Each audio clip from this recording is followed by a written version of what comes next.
In today's video, I'm going to teach you how to change your App Store payment method on your iPhone or iPad. Whether you're looking to update your current payment information, add a new card, or even remove a method altogether, this guide will walk you through it, ensuring you have all the tools you need to manage your payment options seamlessly. Let's dive right into the process. Begin by opening up your iPhone or iPad and locating the Settings app. It's the app with a gear icon that's usually found on your home screen. Tap to open it. Once you're in settings, you'll notice your Apple ID information right at the very top of the screen. This typically displays your name and possibly your profile picture. Tap on your name to access your Apple ID settings.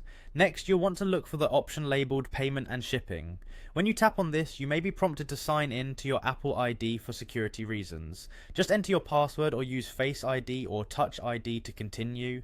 Once you're in the payment and shipping section, you'll be able to manage your payment methods. If you're looking to add a new card or payment option, look for the Add Payment Method button. When you tap it, you'll be guided through entering the details of your new card, such as the card number, expiration date, and the security code.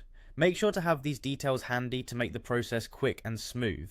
For those of you who might want to edit or remove an existing payment method, simply tap on the payment method you wish to update.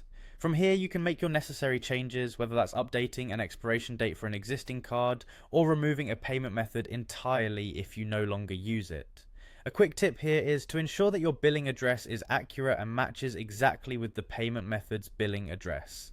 This will help avoid any potential issues such as declined payments or verification errors. Now, the best part of all these steps is that any changes you make, whether adding, editing, or removing a payment method, are saved automatically. This means you don't have to worry about hunting down a save button anywhere, as Apple has designed this process to be as hassle-free as possible. And there you have it. With these simple steps, you can effortlessly manage your App Store payment methods on your device. It's always handy to keep this information up to date to avoid any interruptions when purchasing apps, renewing subscriptions, or making in-app purchases. If you found this guide helpful, make sure to check out our other videos for more tips and tutorials. Thanks for watching and see you next time.